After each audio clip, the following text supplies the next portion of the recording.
My Audacity doesn't. Now it stopped recording. What the?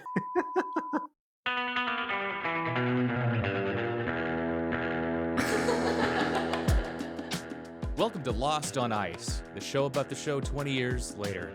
Today, we're talking about Season 2, Episodes 9 through 12.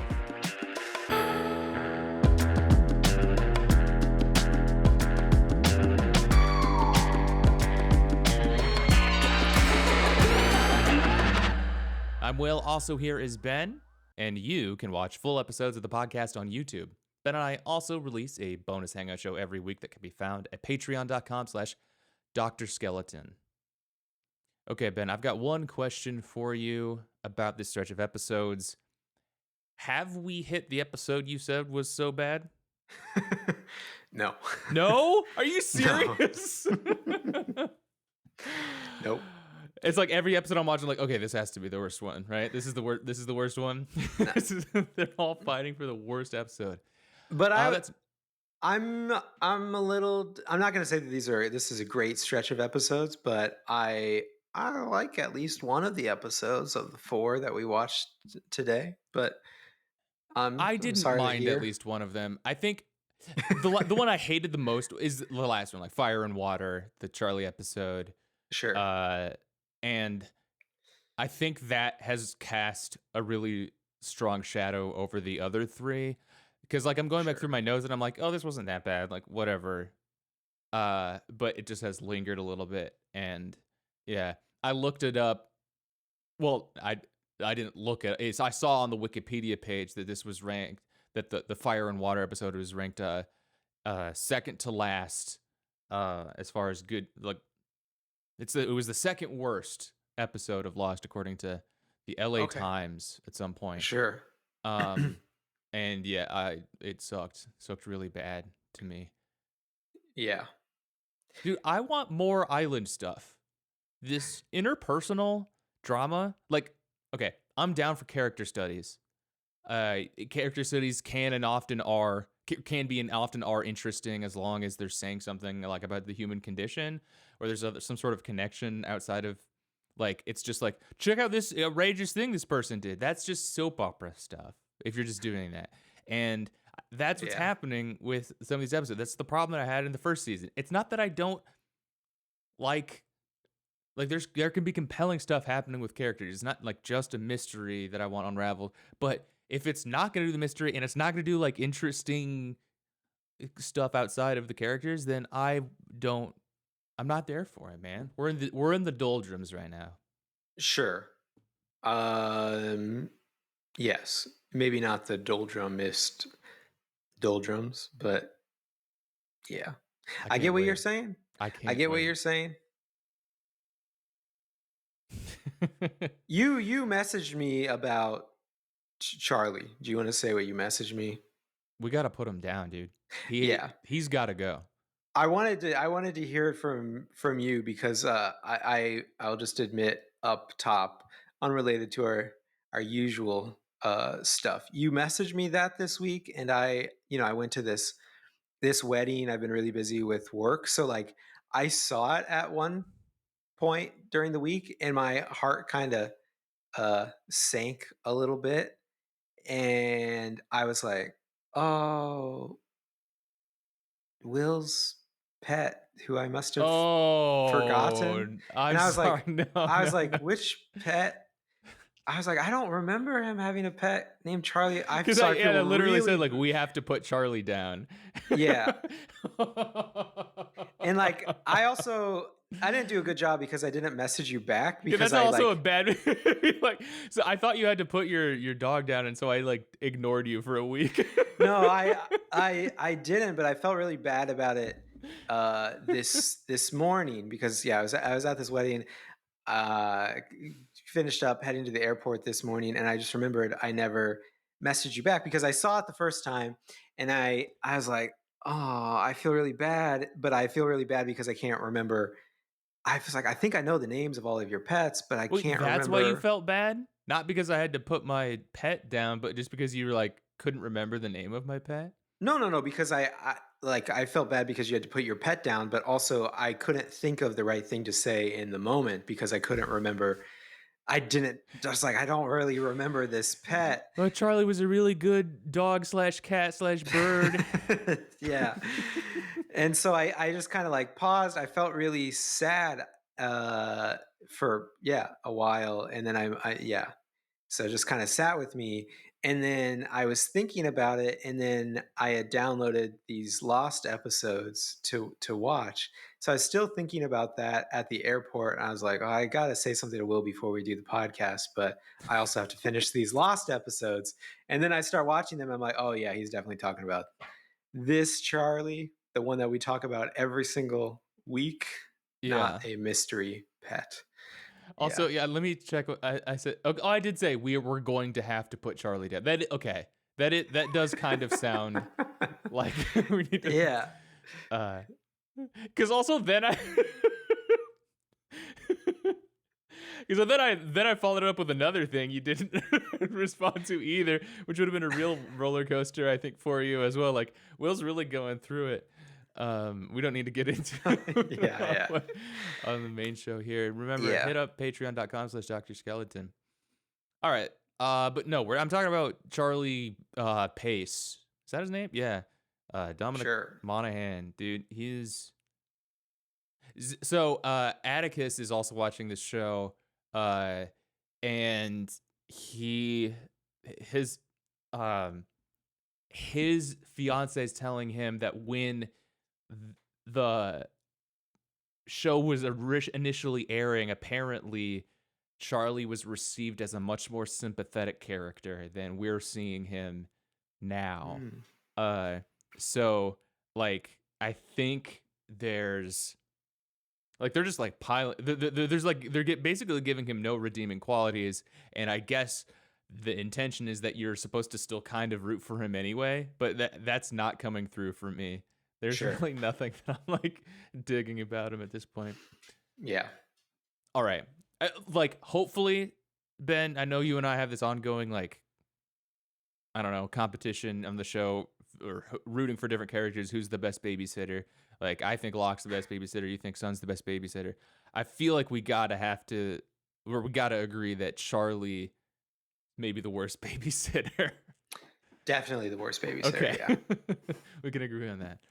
All right, but we'll talk about Charlie's episode a little bit later. Let's dive into the first episode of the podcast today. We're talking about season 2, episode 9, What Kate Did. So we see the title here. We're like, all right, we're gonna find out what Kate did. It hasn't really been too much on my mind, honestly. Yeah.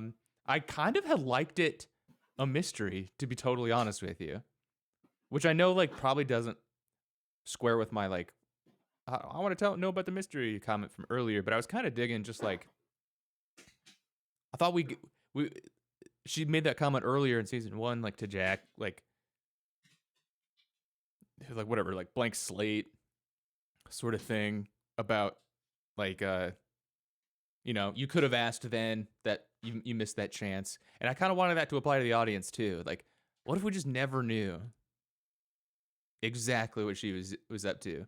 I kind of like the idea that she was, in fact, maybe she was like she really did a bad thing. Because over the course, like we kind of get the idea that like she probably didn't.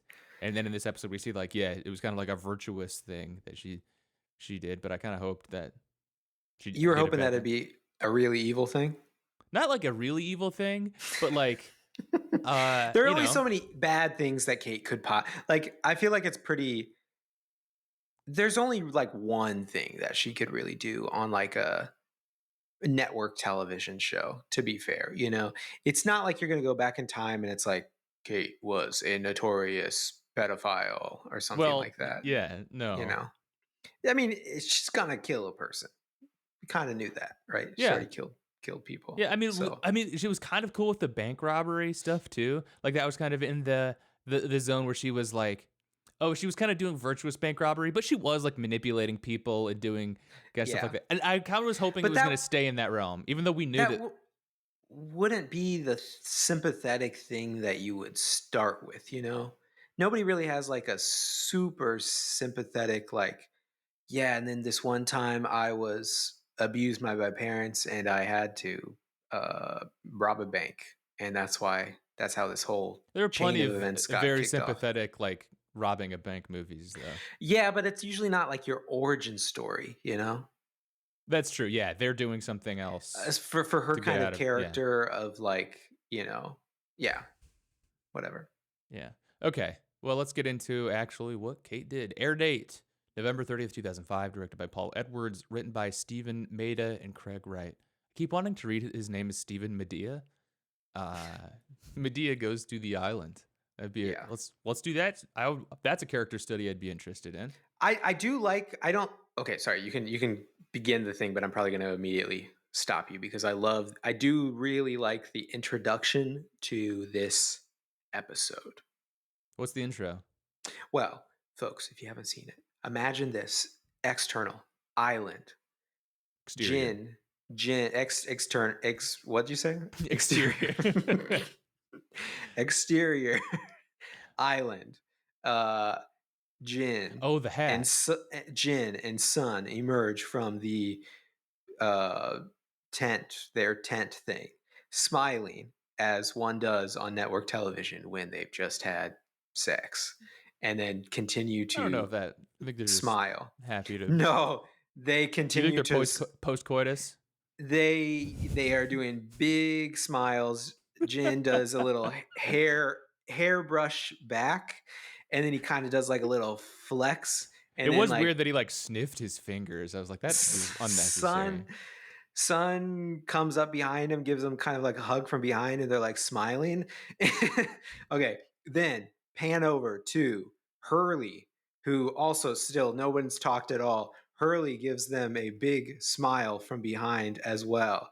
They smile big back at him once again, ensuring to you, the viewer of network television show, that they have just had sex. I And missed this, in dude. case you still didn't get it, Hurley then gives them all a thumbs up, and they continue to smile. So if you are very, very slow, it's established.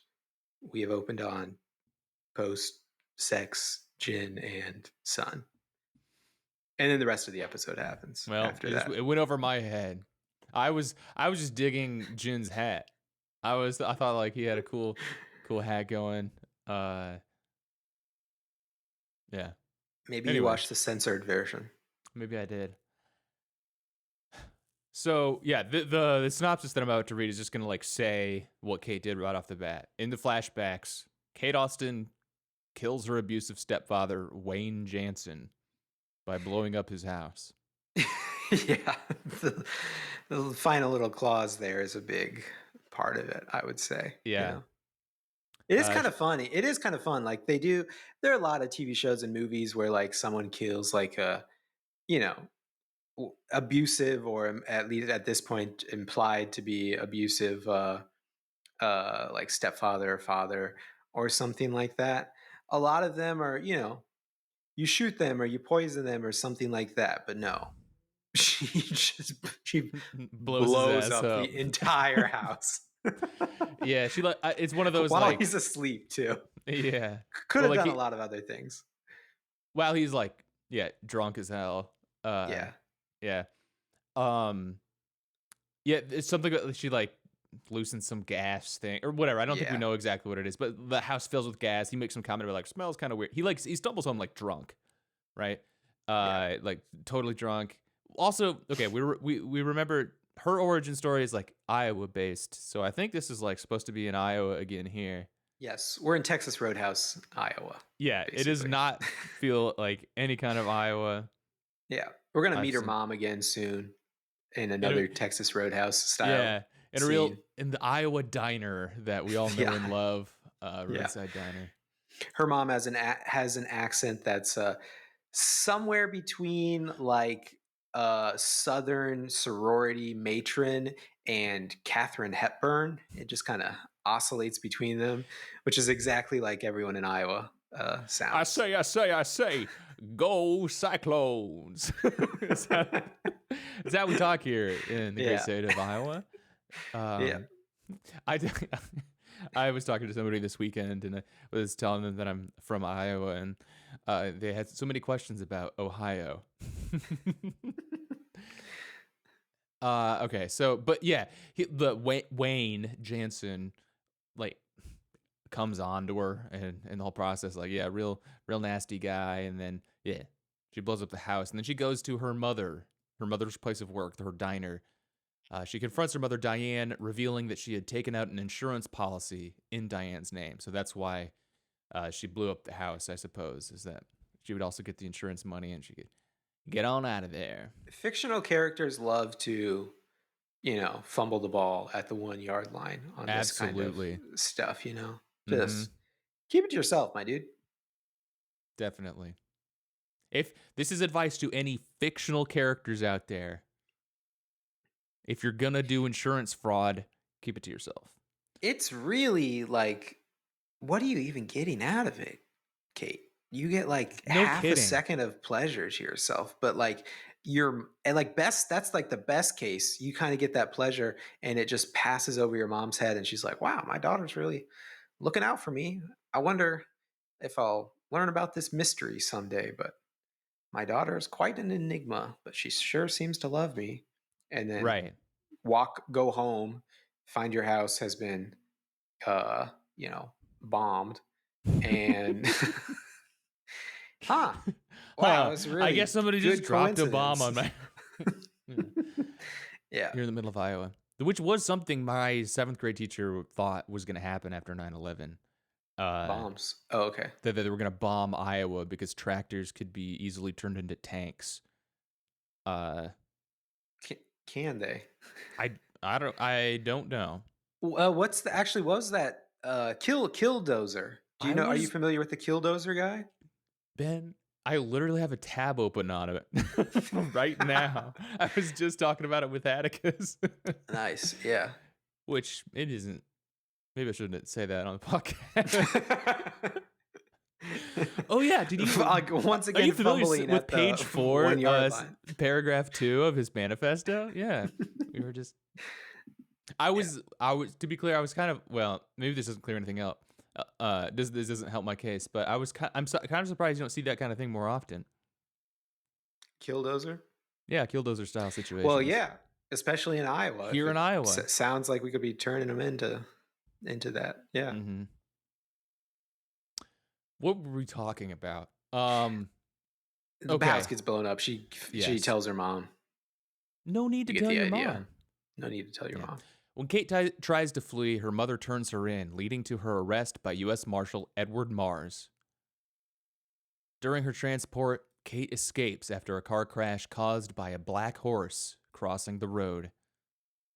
Did they say that guy's name is Edward Mars? I don't really recall that ever being mentioned. Especially full name. Hello, Detective Edward Mars. Please keep arresting Kate. Well, now I'm trying to do anagram on it right now. Mars is kind of a weird name. Mars suggests anagram to me. Or Maybe that's just like planet. Ooh. Hmm. Maybe that was just in like the credits. You put names in the credits. Yeah. Sometimes. I feel maybe I would, if I was doing Lost, you maybe just don't name characters, but then in the credits you just give them a crazy ass name. People are like, damn, that's what that guy's name was the whole time. And it's only established as canon in the credits. Yeah, go random on the keyboard at the end of the Yeah. episode. Yeah. That detective's name was Childish Gambino. What?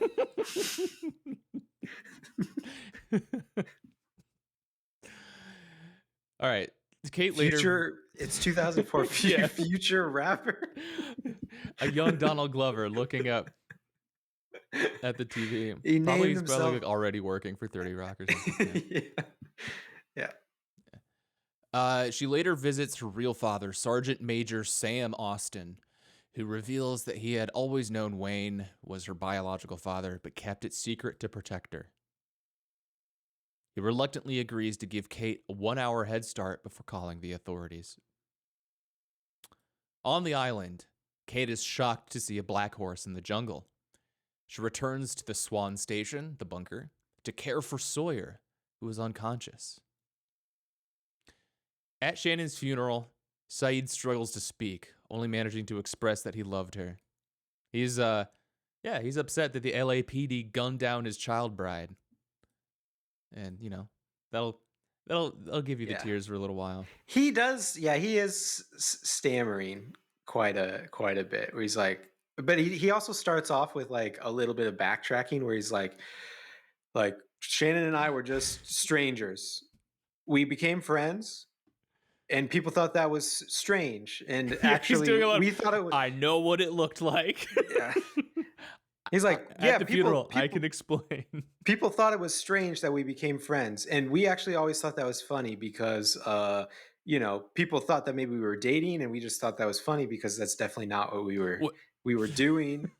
And we just had a completely platonic relationship. And actually, I was with her in that tent that one night. Everybody thought we were doing other things, and that was always an inside joke to us because actually I was just giving her advice because she's heading off to college soon, and I I was giving her some advice. Yeah. And so I just want to say RIP, and yeah, as a neighbor, from one neighbor to another neighbor, to Samantha, or what's her name, to Shannon. I guess her name was Shannon. I don't know. I didn't really know her that well, but I kind of stepped in when her stepbrother stepped out. Just filled in. Which I guess is how it happened. The stepbrother who stepped up. Yeah, all right. cut the podcast. Yeah. While tending to Sawyer, Kate sees him momentarily wake up and accuse her of killing him, leaving her shaken. He also grabs her throat, attacks her. Oh, yep. Jack later confronts Kate, and in the heat of the moment, she kisses him, but quickly runs away. Michael grows curious about the hatch's equipment, particularly a blast door in the ceiling, which Locke admits he hadn't noticed.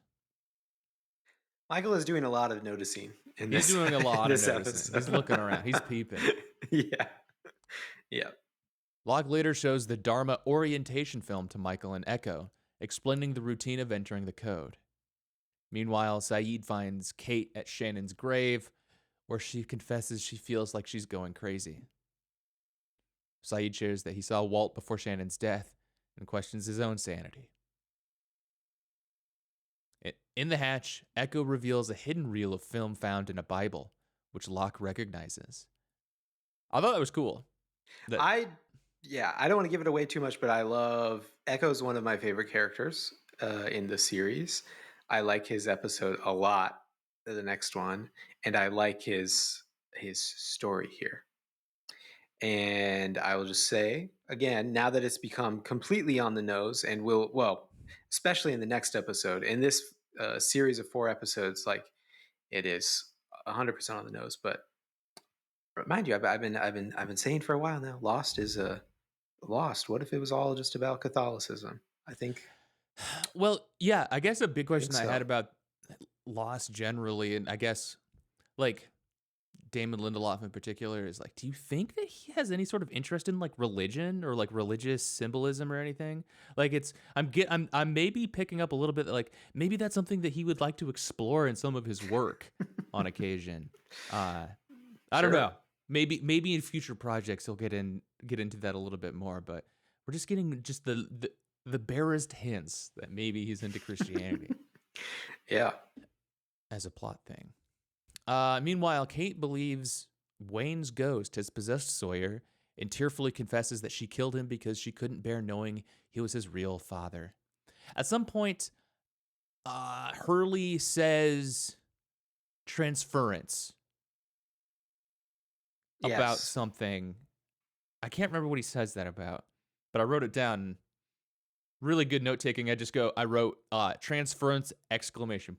Awesome. Good context. But that must be what's going on here.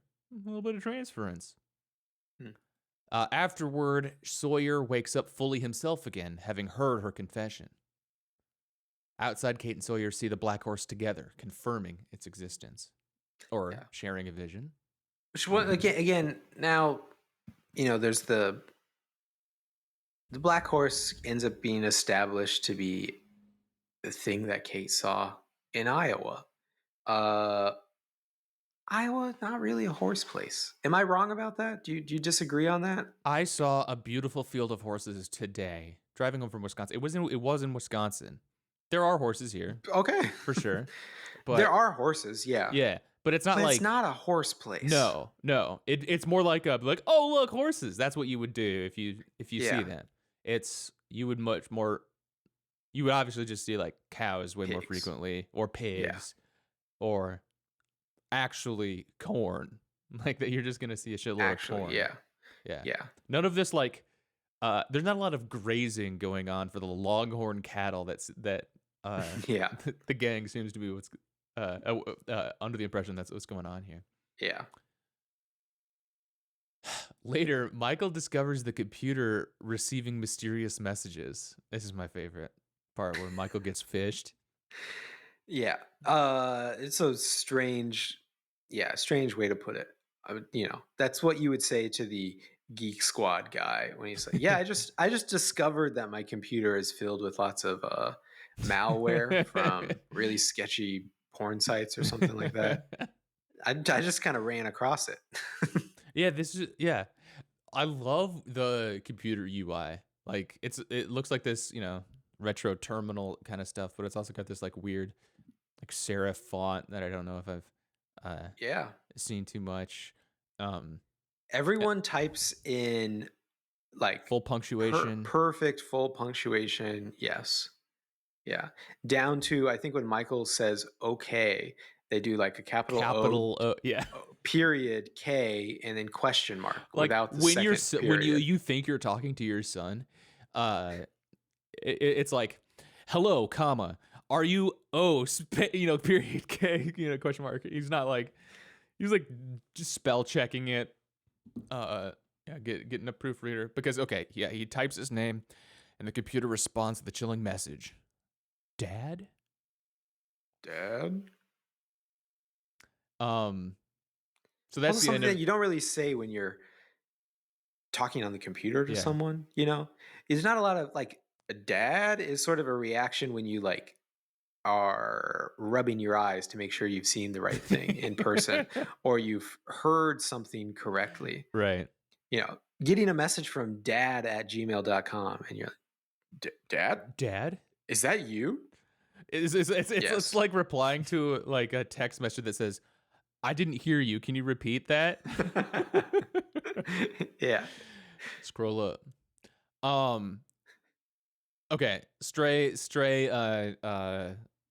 notes on this episode. So Anna Lucia is like still at the beach. I thought she was going to go fend for herself. Why is she still around?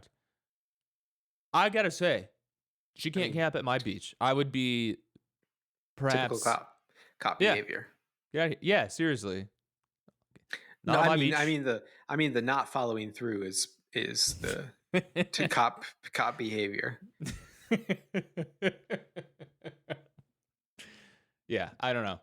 She's annoying. Oh, one of my favorite parts about the Charlie character is anytime we see him uh playing an instrument. We see a little of him playing guitar this episode. He sucks. He's like really bad at it. And we'll Yeah. get more of that later in this episode. I Uh hate all of the Drive Shaft songs, but it is kind of endearing to me that they do write other songs for Charlie to sing in this series because I feel like a lesser series would just have him on multiple instruments and in different tones with different sentiments just continue to sing come all everybody, all you like everybody. I'll come all you everybody. No, Yeah. no, No, there's no wait, come. there's no come. I thought it was come on everybody, come all everybody. Oh, it's all you everybody. All you everybody. Okay. TikTok going That's nuts for crazy. this clip. Um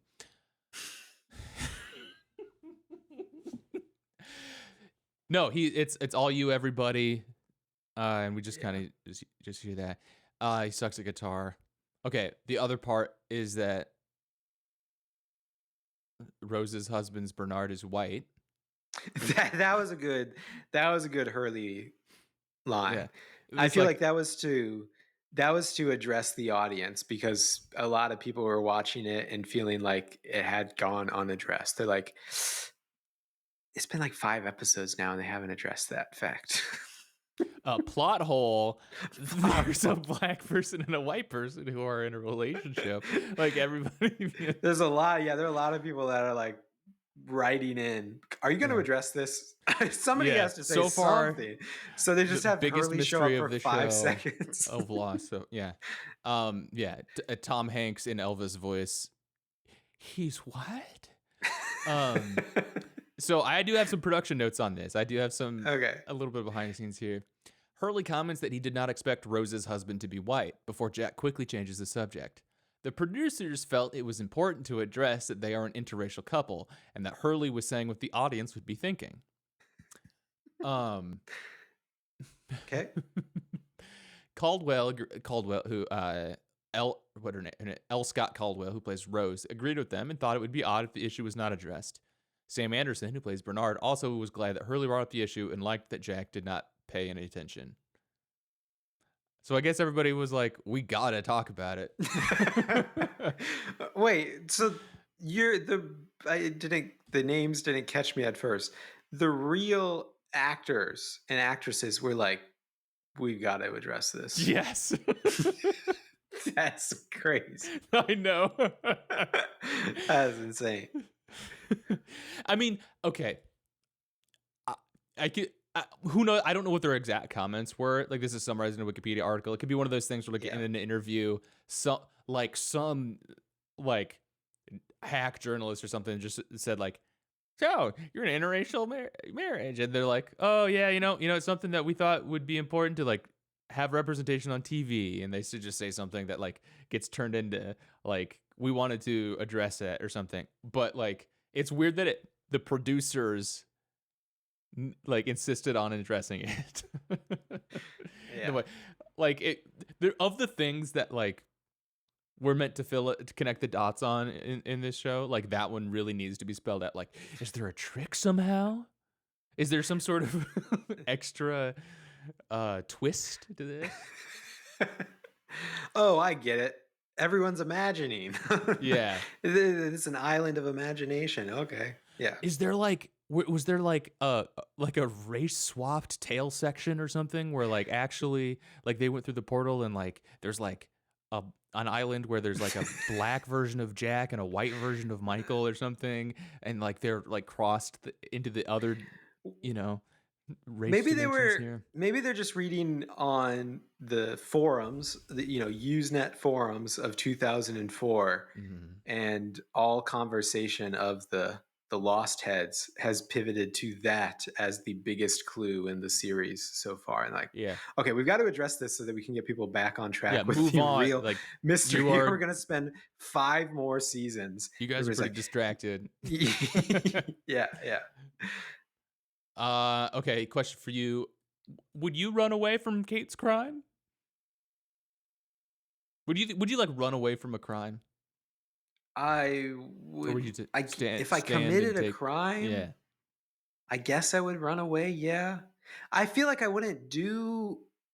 Why do any mystery at all to your crime if you're not going to run away? Yeah, I'd probably run too. So yes, but I also wouldn't have if I was going to run. I wouldn't fumble the bag so easily. As we discussed before. Yeah. Why not just leave the gas on too? Yeah. So as much as we, busted on it, I thought that this was a good episode. I really dug the like missing footage thing of the mystery there.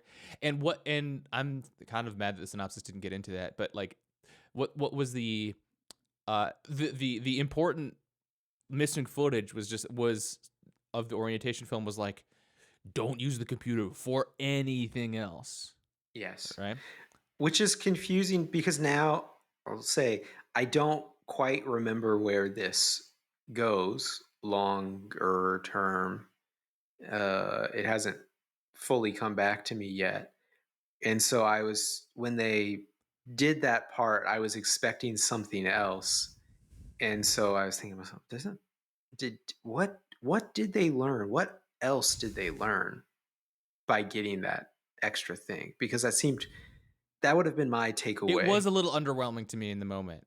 If I, but I was trying to keep track of what it was, and I think I that think really it's was it because especially with the like dramatic cuts to Michael yeah. dicking with the I th- computer. Maybe the big I guess the thing that you get that you don't get by just hearing like don't use the computer for anything else is now you know like now the implication is that you could use the computer to communicate with other people, and there's reference to other people communicating with you or trying to trick you from the other another station. Yeah. um yeah, using the computer. So I take back a little bit of what I said, but it does come off as a little underwhelming to me regardless. I'm gonna give this. I wrote down 4 out of 5 after when I wrote it. I'm a little less hot on it, like thinking back on it, but I'll be true to my experience right afterwards. Sure. I give this a 3. I'm not a big fan of Kate, you know. I don't really Kate backstory is kind of like Charlie and Jack backstory to me. Oh, Not a really? fan. Anna Lucia, yeah, too. I'm Not a fan. eh. I I I don't mind seeing Kate's backstory too much now that but like again, like I said, I guess I don't really care what she did, and I think it's less interesting now that it was revealed to be something virtuous. Um, but yeah. All right. Let's talk about season 2, episode 10, the 23rd Psalm. Whoops, I didn't write down the air date and the directors and stuff. Sorry. But this one's about Echo, Mr. Echo. Yep. In the flashback, Nigerian guerrillas storm a village and force a young boy, Yemi, to shoot an old man. You can tell that we're in Africa because they made it yellow. They color graded Yes. it to be yellow. Yes. And there are a lot of accents going around of many different countries, not all in Africa either. Uh, I'm just gonna guess this is not the most sensitive portrayal of Africa on television. no. Um, They also later established that this is Nigeria, and I yeah, don't know exactly, but like certainly today, Nigeria would not be the country that you would go to when you're trying to, you know, do a poor Western representation of a bad Western ooh, representation of a poor country. this is a good question for you then. Which African country would you go to if you were gonna try to do a poor No, representation? I just mean Nigeria is like pretty well known as like a, you know, a thriving, Yeah. pretty thriving country now, I guess. Um, the I read a little bit of the bio for Adewale Akinwumi Agbaje. His Wikipedia article is like kind of nuts. The guy who plays Echo, or the Yeah. actor who plays Echo, he like was he's from Nigeria.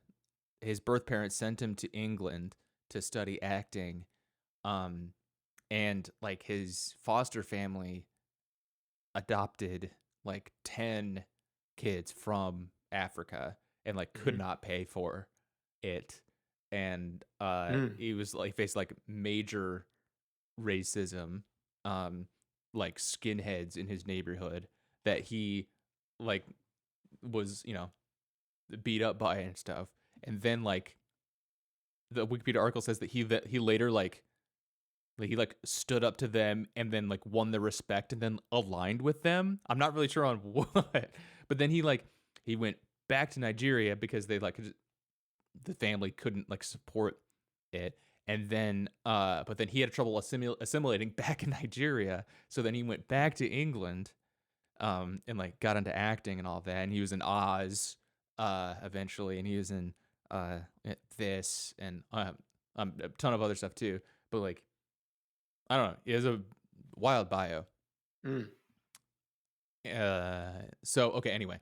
So the Nigerian guerrillas storm the village and force a young boy, Yemi, to shoot an old man.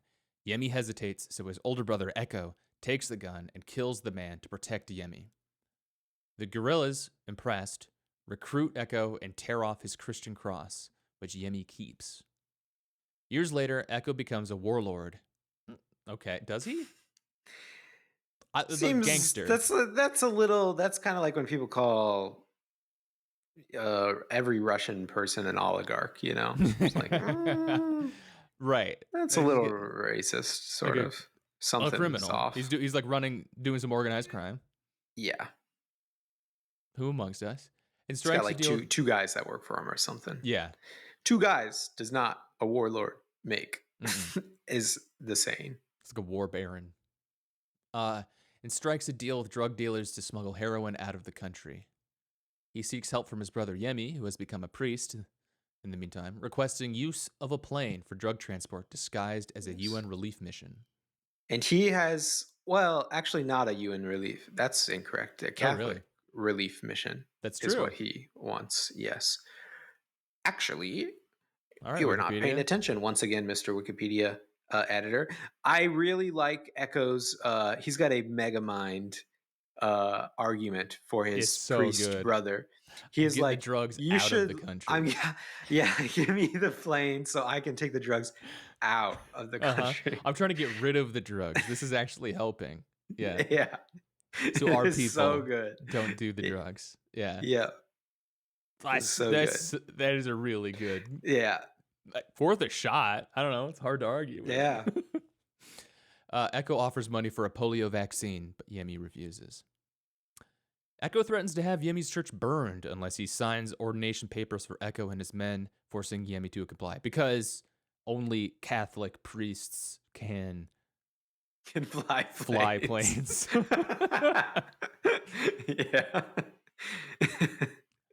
And they do show up to the tarmac later on, all wearing, all dressed up as priests. I can't think of the name. What's the word for the white thing? I can't think of it, but yeah, the collar. The collar. I know, but there's a more specific name. But yes, Frock with the collar. I don't know. No, it's not that. Something else. But yeah. It doesn't seem like a Catholic pilot. It doesn't really seem like there are too many like checkpoints to like just get on that plane and leave, you know? Like, no. Why are they in the costume? There's not, because they're like obviously loading drugs into the plane right there. They're not in case the sky police pull them over. They pull up to the plane and they're like, "Hey, just pull to, like, over." Peek in to see if the pilot has a collar on. Yeah. And they turn around and they're like, "Oh." And he like holds up the ordination papers up to the window. Yeah. Yeah. Yeah. Seems like it'd be harder to land. Maybe that's the thing, you know? Like when they get there, he's gonna you can land in any other country. You could land in any other country and they're like, "This is highly illegal." And you're like, "Actually, I'm from Nigeria and I'm a priest." And they're like, "Well, I guess that counts." Yep. You know? Doesn't work in our country, but you can land here if you're a priest. And wait, how do you become a priest? I don't think it's like another priest can just be like, "Yeah, this guy's a priest too." You have to be ordained. I am sure. Yeah, here's my inside knowledge. I would say that there probably is paperwork that gets sent back to, like Rome or something like that, when you get ordained, that says like this person has been ordained, right? Mm-hmm. Because it's not like everybody goes there. Check out Anthony Bourdain over here. Anthony Bourdain. Everything about. And I think maybe the paperwork also could be paperwork that's between the Catholic Church and the country. That's like, "Hey, I'm a representative of the church, and I verify that these people are also now representatives of the church, and so you have to let them fly planes." Yeah, is that part of the Bible? Was that the first or the second catechism that we decided that? Yeah. Or whatever. All right, so Echo hides heroin inside Virgin Mary statues. As Echo and his men load drugs onto a plane, Yemi arrives, begging Echo to stop. The military soon follows, shooting Yemi. Echo tries to save him, but the pilot prevents him from boarding, leaving Echo behind as the military, mistaking him for a real priest, addresses him as father. On the island, Claire informs Echo that Charlie possesses a Virgin Mary statue. When Echo smashes it open, revealing heroin inside, he demands Charlie lead him to the plane. That part, okay, that part, little strange. There's a big jump that I didn't quite like. I thought they could have done this better, but maybe I just missed something. That like Claire just mentions that Charlie has a statue, and at this point, there's no real reason for Echo to suspect that plane or anything like it is going to be on the island. He also doesn't know that Charlie got drugs out of the statue. At this point, I believe. So he develops this interest in the statue based purely on the idea that there is a Virgin Mary statue, which has to be one of the most common idols in the world, you know? One of the most common statues. Idols or totems, yeah, you know? So that was a little bit of a jump, but everything after that, I like the kind of chain of understanding. Along the way, they find the corpse of a Nigerian priest whom Echo recognizes. So, like, yeah, Charlie follows Echo to the, or Echo follows Charlie to the plane. Echo later encounters the smoke monster, which confronts him by flashing images of his past, but he stands his ground and the monster retreats. This was a cool part of the episode. I really didn't like this episode. Like, this was a really bad episode to me. But that part was really cool. Interesting. Okay. Yeah. Okay. Echo and Charlie find the crashed Beechcraft, the airplane, where Echo discovers Yemi's corpse. He retrieves his cross, sets the plane on fire, and tells Charlie that Yemi was his brother. Charlie asks if Echo is a priest, and Echo, donning his brother's cross, confirms, "Yes, I am." They then recite Psalm 23 together as the plane burns. Back at camp, Charlie apologizes to Claire, but she dismisses him. He retreats to the jungle, where he secretly hides the more Virgin Mary statues. Yep.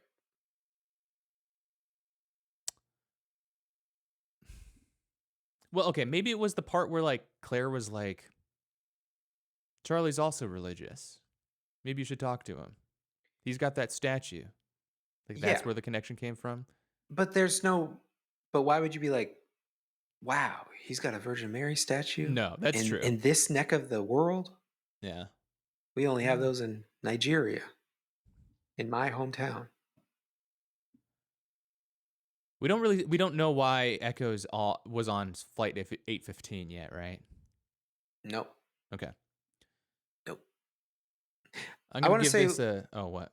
Well, I want to say before you give it a ranking, I want to say another mystery has been revealed in this episode, for at least those of us who don't read the credits.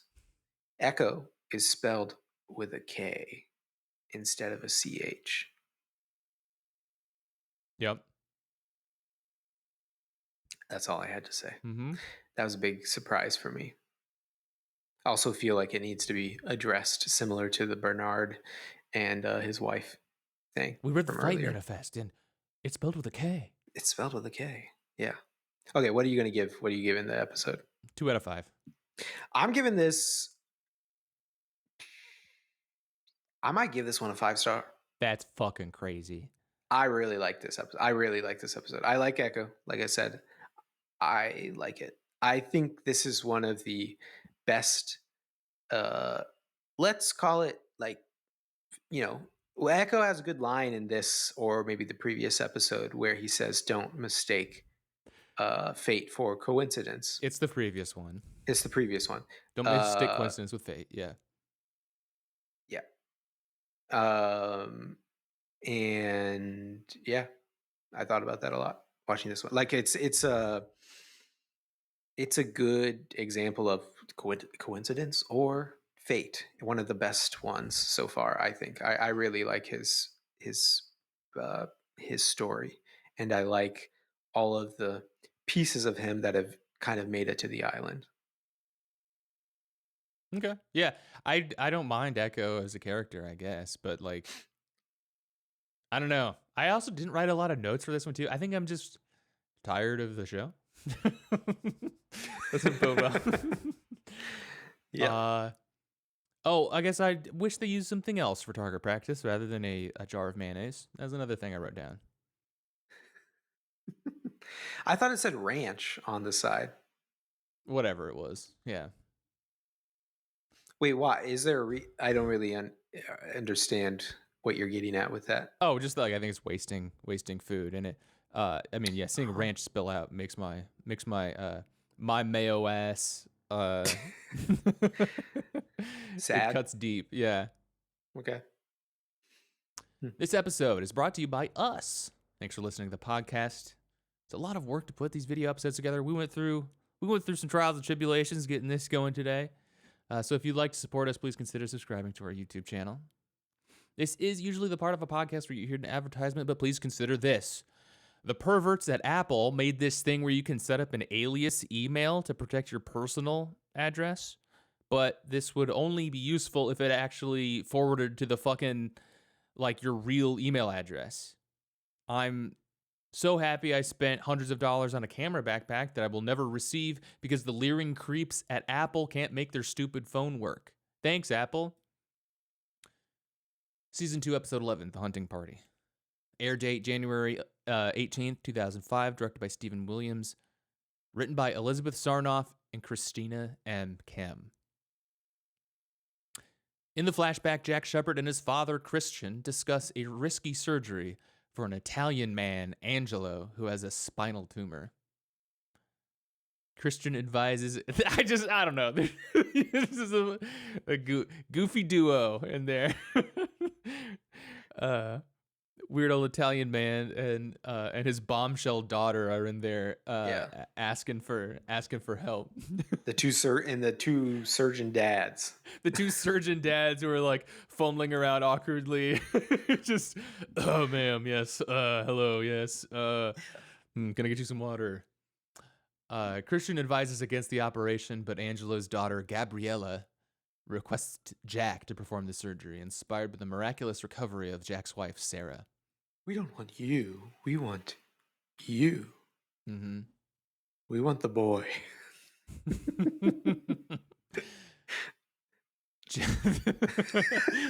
We want the 49-year-old boy. Jack agrees despite Christian's warnings. After a long day, Jack returns home to Sarah, who mentions she took a pregnancy test, which was negative. As Jack prepares Psych. That's What? it's just a weird, to me, it's a weird little conversation that they have where Yeah. she's like, I wanted to let you know I was late and I had a pregnancy test and it was negative. And he's like, whoa. He's like, oh, wow. Okay. Well, that's interesting. And she's like, I don't want to talk about it. Yeah. All right. How are you? I don't want to talk about it. Okay. As Jack prepares for the surgery, Gabriella visits his office. Okay. Is this a real thing? I don't go to the doctor. None of that shit's real. Are there I was kidding by that. But don't go to the doctor, but I think it's real. Do you go to the doctor, like an office like that at the doctor? Why are they always in like an office? You could, but I feel like normally it's not like office hours set up where you can just kind of walk in and be like, well, I hope you're ready to operate on my dad today. I'd like a few words with you before you do that, you know? Normally you maybe just invite the people back to your office. I got some, Well, they have I offices. got some news to get. They've got some of them got offices, yeah. I think they got. If you got time to lean, you got time to clean. Why don't you be in there, operating on people? What's going on? I mean, my dad's a dentist, and he's even got an office, I guess, if he's got to talk to somebody about something. Oh, but that's not what a it's very there good for. one. Yeah, He's talk not to people about stuff. Gotcha. Okay. Probably do paperwork and stuff like that too, right? Every time you kill a patient, like Jack is, want to do, Giving it the you gotta big. go do the paperwork. Getting to the stack of paperwork, dead patient inbox. Yeah. Yeah. Okay. Gabriella visits his office, and Christian warns Jack about becoming too close to patients. He's like, "There's a line, Jack, and you can't cross it. You don't have what it takes to cross that line. Yeah. You a bad enough dude to sleep with your patient. You've already married one. Yeah. Unfortunately, the surgery fails and Angelo dies. Christian informs Gabriella of Angelo's death, and Jack finds her crying in the parking lot. He seeks her out. Christian's like, I already told her. I gotta say, I'm like, the more the show goes on, like, I'm more and more Team Christian. Yeah. I've Like, been it from the beginning, to be Yeah. clear. Okay. But like, unfortunately, sometimes you do have to listen to your insane dad, you know? Like, Yeah. he's sort of like right for all the wrong reasons or something, you know? One of those things. And some of them are right, but it's just like, Jack, you can't do this. Like, you're just a pussy, dude. And like, it's true. I don't know. Yeah. I I mean, as you see, maybe now you understand maybe why Jack feels so bad after his dad dies, you know? yeah, he doesn't have anyone to keep him. We're just seeing all these times in history where Christian was a pretty normal guy giving his son some, like, you know, questionable at times, but like mostly pretty good advice. And then Jack is messing it up every time. You might say that Jack drove him to it. Okay, I don't know about that. If I'm getting that vibe quite yet. But okay, yeah, Gabriella and Jack share a brief kiss in the parking lot, but Jack pulls away, realizing he cannot pursue her. When Jack confesses to Sarah about the kiss, she reveals that she has met someone else and is leaving him. I do like that Jack is honest, I would say. Even though it's annoying how earnest he is, Yeah, it is fun sometimes in these moments where, like, Jack, you know, comes home and his wife will be like, how'd it go? He's like, the guy died. And she's like, oh, how do you feel about that? And he's like, I started to cheat on you with another woman. yeah, And I felt really bad about it. And I stopped it, and it won't happen again. And that's why I'm confessing to you right now. yeah. And then, yeah. And she's like, Uh, I've been seeing Brian Porter behind your back. It's not Brian Porter, but like I don't know who. But yeah, I'm leaving you. I've been seeing someone else. And then he's like taking a little bit aback, or a lot aback. And she's like, don't worry. I was going to leave you before any of this Yeah. happened as well. Yeah. She tells Jack that he will always need something to fix. It's kind of, I guess, the reason why she's leaving. So Yeah. we see, yeah, Jack's sin is that he fumbled Julie Bowen. Where'd you go, dumbass? On the island, Jack discovers Locke unconscious in the Hatch's gun room. Michael enters holding a rifle, announcing that he's going into the jungle to retrieve his son, Walt, from the others. Jack tries to reason with him, offering help. Michael insists on going alone. And so, like, yeah, they're trapped in there, and they just kind of have to like hope someone shows up to the hatch and frees them. Yeah. And they do. Sawyer needs his medicine, so they walk back to the hatch, and they open up the thing.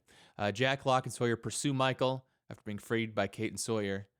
Kate wants to join them, but Jack insists that she stay behind to manage the button in the hatch.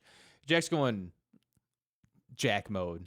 He's making calls in the most annoying way possible, and being annoying.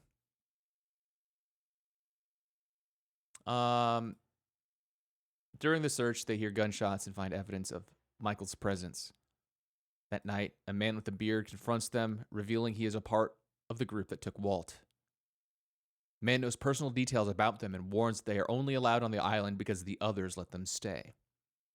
After surrounding Jack, Locke, and Sawyer, the man reveals that Kate had been secretly following them, and they captured her. He threatens to harm her unless they surrender their weapons. Jack, Locke, and Sawyer comply, and the others leave. He gives a sort of speech that's like, you know, would you walk into somebody's house and like put your feet up? That's what it's like here. And Zoe made the point is that they've been staying at their house for like 2 months now at this point. I would hope that after 2 months you would feel comfortable enough putting your feet up. Yeah. Also, never kind of welcomed them in to the home to kind of continue the metaphor. They're just kind of chilling in a crash landed in their house. Like it wasn't. They didn't. Yeah. They don't want to be there. No. Yeah. You would think if nobody came and kicked you out after 2 months, or kind of gave you a talking after 2 months, you could probably kick your feet up at that point. Yeah. Sawyer and does they did know, do some abducting. Sawyer does know this guy's name, which was weird to me because really? I can't. He calls him Zeke. Right? Yeah, well, okay, that's what I wanted to. I thought it was like one of his like nicknames, and Zeke was like some like bearded character. Is his name Zeke? He gets called. I totally won't. I don't think I'm going to spoil anything by saying that this guy will be called Zeke again. So that is his, yes, that is his real name. I guess so. Yeah, I guess you're right. Maybe now that I thinking about it, maybe it was always just a name from Sawyer. But yeah, Sawyer does call him Zeke, and I have no idea what the reference would be if that's. Well, he also calls just a Sawyer name. So earlier, I keep thinking about this for some reason, but Sawyer calls Jin. He calls him Chewy, and I'm like, please let that just be like because they just speak different languages and not some like Chewbacca doesn't speak English in Star Wars and like not. I don't want the spelling to be something super racist. Just I don't know what the joke is. Yeah, what is that? I don't know. Yeah, I don't know. I'm just like, it doesn't really. It's such a tenuous thing. It's like it can't. Is he really saying he's like Jin is like Chewbacca? Because otherwise, it's got to be something racist. He's got some other nicknames that come out during these 4 episodes, and I did have the thought to myself when I was watching these on the plane, like Sawyer is. This would be me if I was Sawyer's like childhood guidance counselor, trying to put a positive spin on everything. Like he's a creative guy. I feel like if I was a mean guy that gave everyone nicknames, I'd run out of nicknames. Yeah, you'd stick with in like one. 2 days. Yeah. I'd stick with one. I'd run out. He does keep calling Kate Freckles. Freckles, yes, he does that, but that's because it's. I think it's he thinks it's a cute nickname. Yeah, it's also term like the of least endearment. Yeah, it's he calls everyone else like insults and that's true. But and he's like getting into reading. But he is calling out. He's got new names for everyone all the time, and they are still pretty deep cuts. Or, they've got. There's still freshness to them. Non-obvious connections. So I guess Chewie is a good example of that, probably. Yeah. And he like wrote a letter to the man that, is going to take whatever. Like, that's kind of a creative, like, why don't you keep writing? Why don't you get in? I thought he's going to be wearing those glasses and doing more reading. That just kind of didn't go anywhere. So back at camp, Jack brushes off Kate's apology and Sawyer comforts her. Jack later asks Ana Lucia how long it would take to train an army. Fucking stupid, dude. Yeah.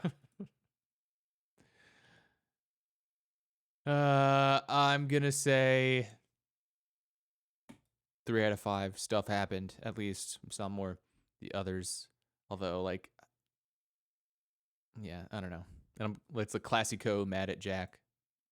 You got any overall thoughts? Not really. It's like a 3 for me, basically. Okay. All right, last episode, season 2, episode 12, Fire and Water. Air date January 25, 2005. Directed by Jack Bender, written by Edward Kitsis and Adam Horowitz. Big miss from Mr. Bender here. Usually he's writing some good ones. Yeah, I hated this episode. Here we go. In the flashbacks, a young Charlie Pace receives a piano, and his family hopes that his musical talent will lift them out of poverty. His father, a butcher, dismisses this notion, dramatically cutting off a doll's head. Later, as an adult, Charlie visits his brother Liam at the hospital.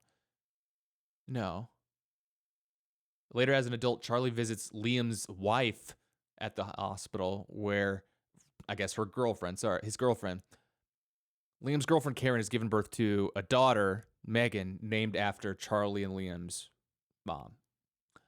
However, Liam's increasing drug addiction creates tension. He misses the birth and derails their band, Drive Shaft, which I guess is stylized Drive.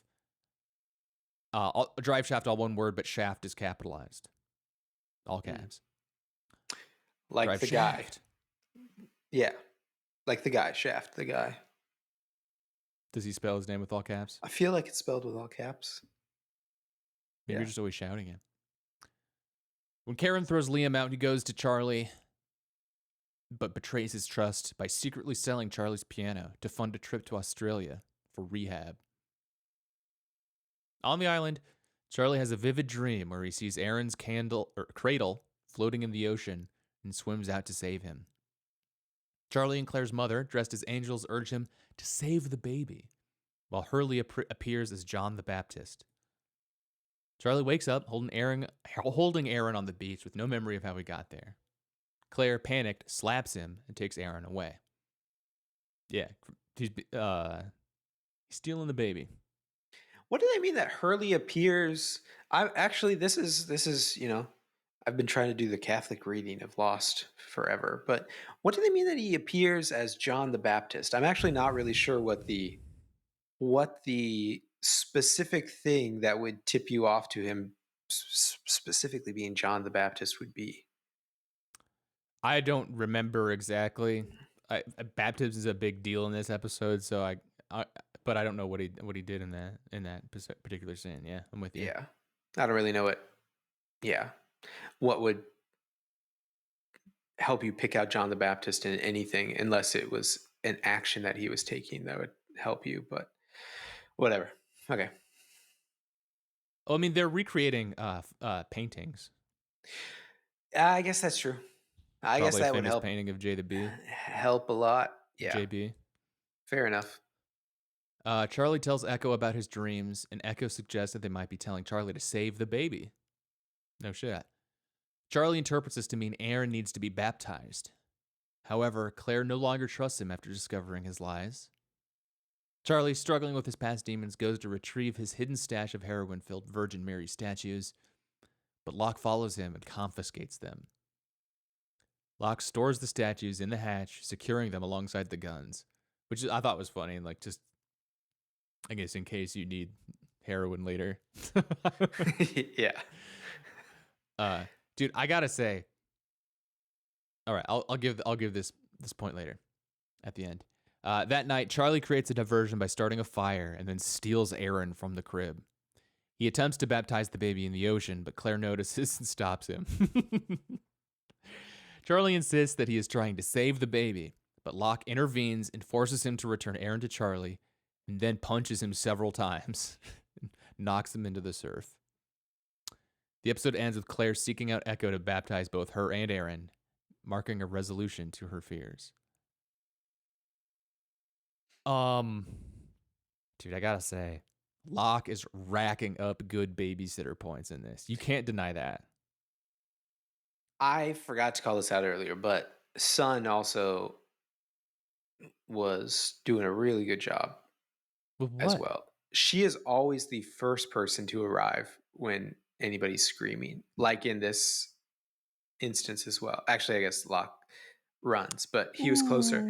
She's doing her own thing. Locke is already kind of part of this storyline. Sun's too distracted with her boy toy. Locke, she takes care of Sawyer. To get in his way. She takes care of Sawyer a couple episodes too, which Locke doesn't have any part in. Sawyer's not a baby. She's babysitting Sawyer. No, she's nursing him. Babysitting. Nursing. No. If you have a nurse Locke is looking after you, literally babysitting. If we're talking about literal that's babysitting stuff, Locke is, you can't just, come on.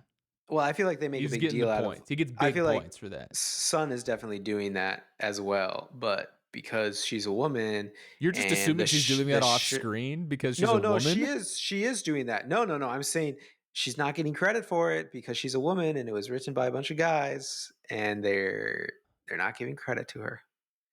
They're just assuming that, you're like, oh yeah, she does that, but oh, when Locke holds the baby for 5 seconds, they got to show it on screen. This is some bullshit. You can't just make up points like, okay, off screen Locke is saving that child's life. He did it a million times. I'm doing a very deep reading of this. I'm not making things up. I'm seeing between the lines. Okay. Well, whatever. 2 out of 5. Okay, yeah. It's like a 1 for me. I hate this episode. Yeah, I don't know why you gave it a 2. This is definitely a 1. This sucks. Yeah. I hated this. So Ana Lucia asks, so Anna and Jack, they're having a jack off at a certain point.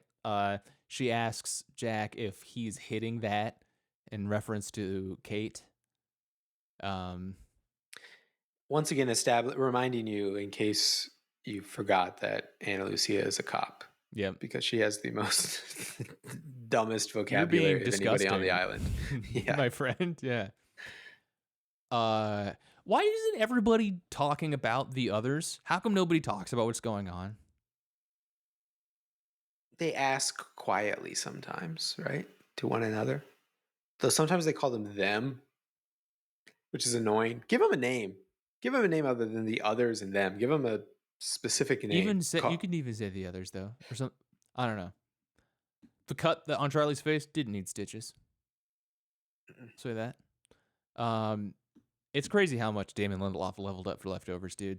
Like this, like as if you want, like a show that like there's still it's very heavily religious, that show, but it's actually done well. That was good. Yeah, okay. So those are the 4 episodes today. Let's open the mailbag. We actually have some legitimate mail to talk about really quick. There was a guy on TikTok who said he wanted to spit in Ben's mouth. That's gross. Wow. I don't think that is how you should be talking about people. This is a mostly understandable reaction to a lot of your takes. Nice. Cool. Yeah. Yeah, don't say that about my friend Ben. Please. Don't say that about me. That's all for the show today. If you like the show and want to hear more, consider joining our Patreon, patreon.com/drskeleton. Every week, Ben and I release a bonus hangout show and get into the stuff that's simply too hot for the main feed. Right into the show at drskeletonsartschool@gmail.com. Next week, we're watching season 2 episodes 13 through 16. Have we hit the halfway point yet? Will we have? I think 16 would definitely be past. Yeah. Okay. We just finished 12. We just finished. We are exactly halfway through. All right, so things better start getting better. I'm warning you. Lost. We'll stop watching. We'll tell our friends to stop watching if you don't make it better. Yeah. Well, okay, yeah, 13, 14, 15, and 16. Okay. There's good stuff ahead. Okay. There are bad episodes ahead. There are good episodes ahead as well. Yeah. You'll just have to watch them all to find out. I know which is which. All right, thanks for listening, everybody. We'll catch you next week. And goodbye.